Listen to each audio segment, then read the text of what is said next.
Hello, I'm Taylor Lockwood, and welcome to my top 10 list of best things. There are a lot of things around, and I'm going to list all the best things there are. Okay, 9, 8, 6, 5, 4, 3, 2, 1, let's go do it. Number 10, snow machines. Also known as snow guns or snow cannons, these machines produce artificial snow by forcing pressurized water through an area of tiny openings, causing the water to become micronized into small droplets, which quickly freeze and to become snow. Snow machines are mostly used for ski resorts, for when snowfall is reduced because of natural variations in snowfall to the degree that livelihood at the resort is threatened. Otherwise, they are not used. It is important to keep in mind that the water used for snowmaking is not considered a consumptive use of water. Most of the water diverted from streams for snowmaking returns to the watershed. Although it varies from region to region, a number of state studies show that approximately 80% of all the water used for snowmaking returns to the watershed. Since the majority of water used for snowmaking is water purchased by a ski area and brought on site through diversions, snowmaking greatly benefits the watershed in which it is taking place by adding water which would not otherwise be there.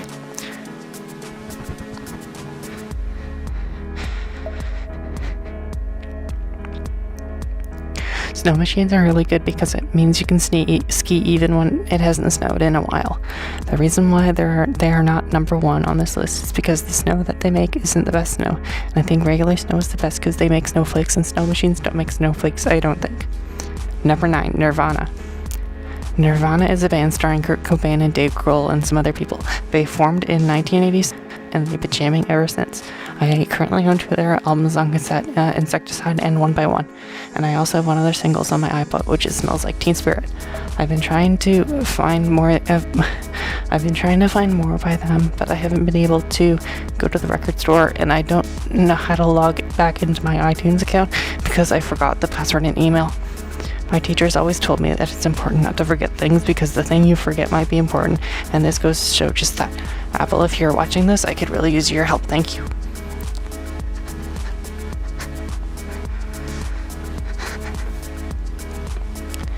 Since its debut, Nirvana has sold more than 25 million records in the United States alone, and more than 1 million records across the globe. Nirvana became the band of Gen X and kicked off an era of the music industry. The reason why they're not number one on this list is because I haven't heard a lot of their songs yet, but the songs I have heard are good, so they're on the list because I like them.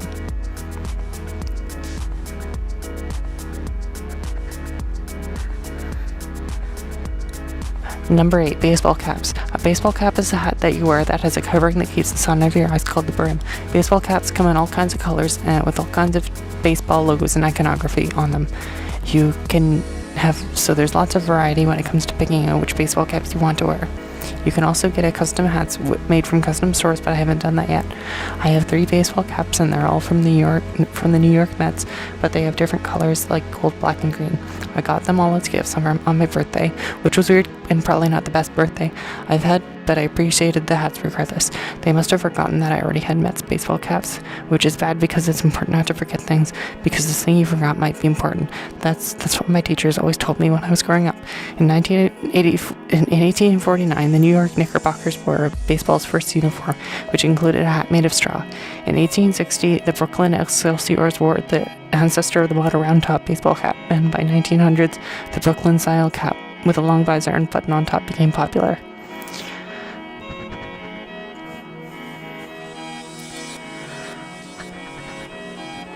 I didn't put baseball caps as number 1 because of the aforementioned birthday mix-up, which I can't help but think was intentional, but I've been assured it wasn't.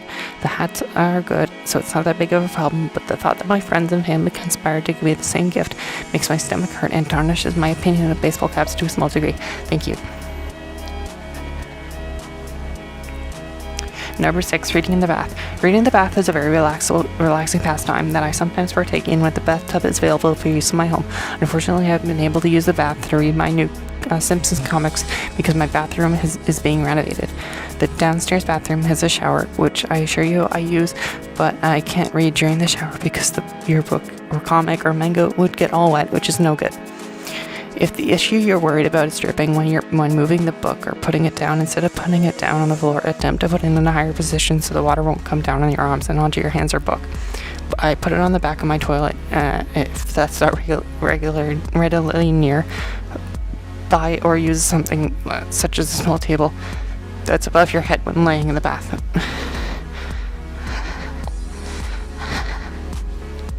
Like I said, it's hard to read in the bath without getting your book wet, which is why I'm putting this at number 6. But it's hard, and it's a nice, relaxing time. So this still gets number 6.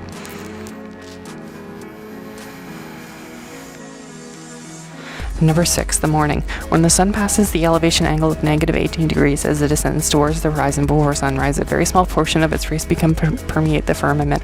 The Earth's upper atmosphere begins to scatter and reflect the sunlight, illuminating the lower atmosphere. There's not much to say about this, but it's nice when the sun rises, and I prefer when the sun is shining, but I'm also get sleepy, so it only gets number 6. Thank you.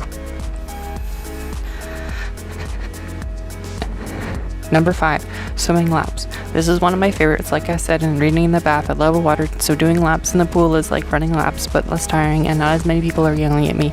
I like swimming because it makes you feel like you're a fish, and I like fish a lot, but not as much as swimming makes me feel like a fish, and that's why fish don't make it on the list. But if they had to be on the list, I would say fish would make number 11. That's how much I like fish, but I think snow machines beat them out, so they have to stay at number 11. Sorry, fish. Each disc that's attached to the line lane is threaded by a long stainless steel cord that is stretched down the entire length of the pool. It is then attached from one end of this pool to create the lane. It is a short course pool. The floats will change color at the 45-foot mark. In a long course pool, they change color at the 82-foot mark. If the floats do not change color for the entire stretch, the distances may be marked by a single float of a different color. Popular options include having alternating colors, such as 2 colors that your team represents. The reason why swimming laps isn't number 1 is because one time I put my head on the wall of the pool while I was doing laps because I forgot the wall was there, and it hurt quite a bit. Otherwise, it's good and takes number 5 slot easy.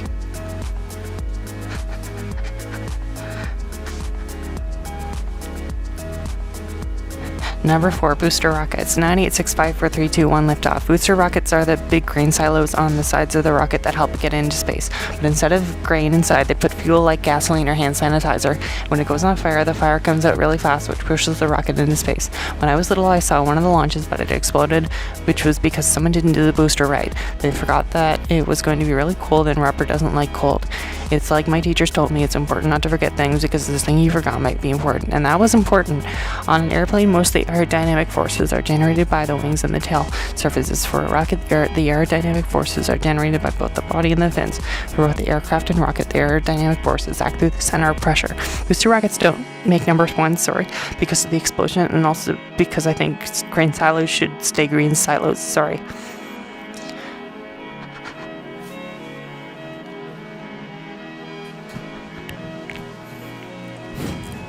Number 3, Court TV. Court TV is a cable television channel that airs neat courthouse shows like Hot Bench and Judge Judy. I watch most of these shows, and I think that I've seen every episode except for the ones that aired last week because I was too busy trying to fix my iTunes. I'm sad that I forgot, because it's important not to forget, because the thing that you forgot might be important, which is what my teachers always told me when I was growing up. When court is not in session, the formal council chamber is open to the public. Court TV is a good television channel and my favorite, so it's best on the list.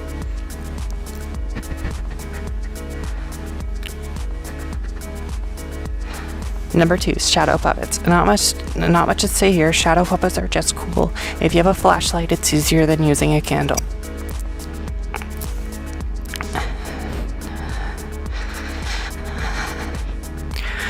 And number 1, Terminator 2. Terminator 2 Judgment Day is a movie that was released in 1991. I saw it in theaters with 2 of my coworkers, and I thought it was probably one of the best movies ever made. It stars John Connor, who lives in LA, where I also live, and that made me smile.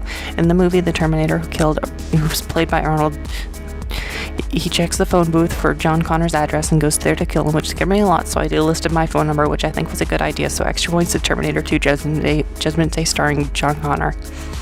Independent producer Barry Plumley was attempting to prevent the film's release. Plumley filed suit against director Hemdale Film Corporation, claiming that the company made a verbal promise to credit him as associate producer or co-executive producer in return for his assistance in developing the project and securing financing. A hearing was scheduled for 19 October 1984. Although the outcome has not been determined, Plumley received no on-screen credit. Also in the movie was Skynet, which I thought was really cool. Skynet is a big computer that can think, and it thinks it's a good idea to put nuclear bombs all over and hurt people.